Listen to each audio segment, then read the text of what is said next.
ত্রয়োদশ জাতীয় সংসদ নির্বাচন আগামী 12 ফেব্রুয়ারি অনুষ্ঠিত হবে।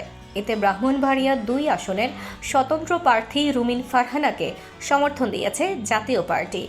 সোমবার রাত 11টায় সরাইল উপজেলার শাহবাজপুরে রুমিন ফারহানা ও জাপার নেতাদের এক যৌথ সংবাদ সম্মেলনে এই সমর্থন ঘোষণা করা হয়।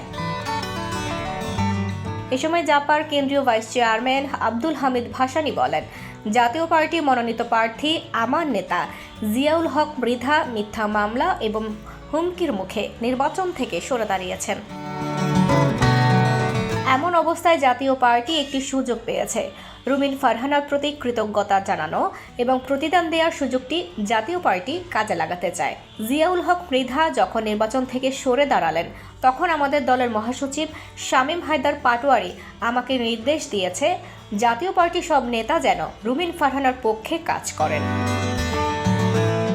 সংবাদ সম্মেলনে রুমিন বলেন, এরই মধ্যে আপনারা জেনেছেন জাতীয় পার্টির প্রার্থী নির্বাচন করবেন না বলে ঘোষণা দিয়েছে।